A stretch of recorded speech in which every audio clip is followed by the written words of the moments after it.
Colton Lockhead is a 27-year-old UNLV graduate who has made a career for himself in the field of print journalism. His love for sports led him to an internship-turned-career at the Las Vegas Review-Journal.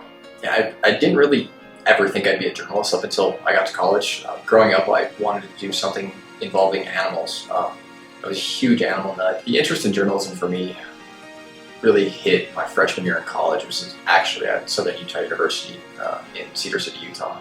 I had a professor that forced us to read the New York Times art section. It was the theater class. It got me reading all the articles, and I eventually started reading the sports articles. I started to realize that sports was my passion, and realized I had not just an affinity, but an ability to kind of tell stories when it came to sports. When I transferred back to UNLV, this was like fall of 2008, they had just recently built that big $100 million greenspun building, and it was gorgeous. I started taking some of the entry-level journalism classes. There was a couple of courses that really impacted me.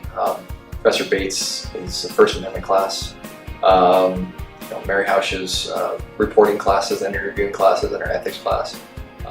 People who know Colton today may not realize that he used to be extremely shy. So shy that it affected his classmates. It's one of the things not many people believe when I tell them, but I actually was one of the shyest people, especially even in college. I was incredibly quiet. I had a hard time talking to somebody. In fact, in Mary's class, she made us do an elevator project where we had to go talk to somebody in an elevator and interview them for 5 questions. I don't even know if I should tell her this, but I didn't really do it with all 5 people. It was more or less 2 people. It's one of those things you couldn't explain. It's like just the minute before you had to go talk to somebody, I would just get this massive pain in my chest. Colton overcame his shyness when he was forced to work in retail and talk to people. He was later offered an internship doing crime reporting for the Review-Journal, which turned into a full-time job. Colton's worked at the RJ for 3 years. The hardest part about starting at the RJ was I honestly had never covered crime. They told me to show up at 5 a.m. And an editor would meet you. She showed up at 6, so I sat there for an hour on my first day with absolutely no idea what to do. For the first couple months, I was like a deer in headlights. They would tell me to write a story about a car crash, and call a couple people, and I'd write a story. I didn't know if I was doing it right. Nobody told me I was doing it wrong. And eventually, I guess I kind of got the hang of it. As a crime reporter, I cover all the big crime stories that happen, whether it's a big shooting, a crazy story involving bad doctors or bad teachers. But I also cover the police department, watchdog style reporting. There's definitely a lot of death and destruction in what we cover. And at first, it really got to me, especially the things that involved children. It just kind of makes you question humanity a little bit sometimes. But as a reporter, you have to be able to detach yourself from those stories so that you can actually write them correctly. While reporting on a daily crime story, Colton uncovered a huge issue in Nevada. His investigating and reporting resulted in statewide change. My big guardianship project actually started off as a pretty standard, what we call like a daily crime story.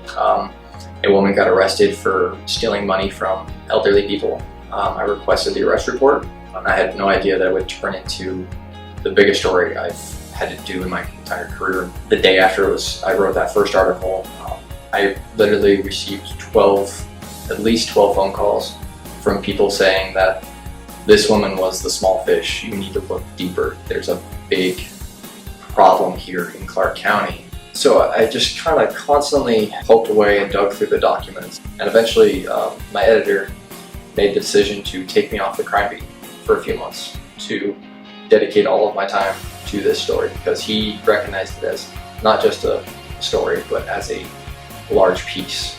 It's a piece that matters. It's a piece that could possibly change something to protect some of the people that were being taken advantage of. These people are considered either too old or too mentally incapable of handling their own finances or handling their own medical decisions.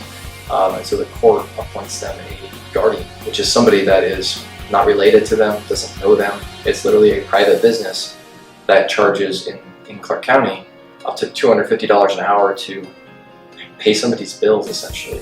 So these people were not just being nickeled and dimed, but they were losing thousands and thousands of dollars. There was no regulation being done. The courts, they were seeing thousands of cases a year, and it was one person seeing every case. After that first week, things started really moving, and they moved quickly after that. About 2 weeks after the commission had a meeting, an open meeting about it, we got word that the Nevada Supreme Court was actually thinking about taking over the discussion. So within a month or two of my story, the changes were already starting to be made, and they're still in the process right now of discussing it. They told me that if it hadn't been for my story, they wouldn't even know about this because they had just never heard about it. It was something that nobody really talked about.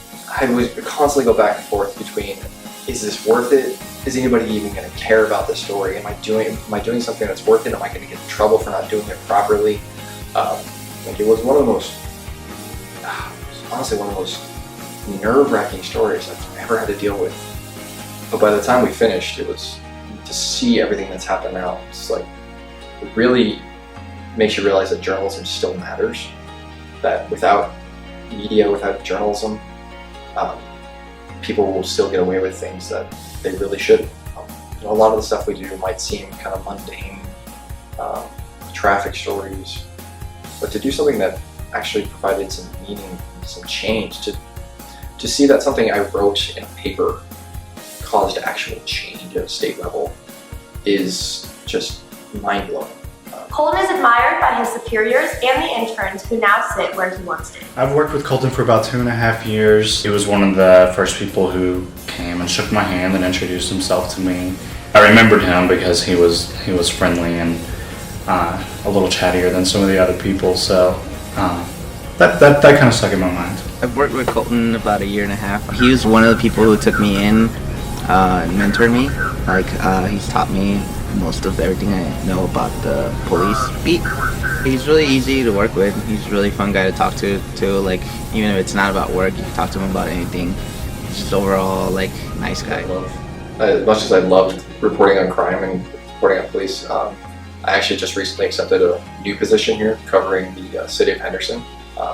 Going to Henderson, I'll be able to work on some longer, bigger stories again like that.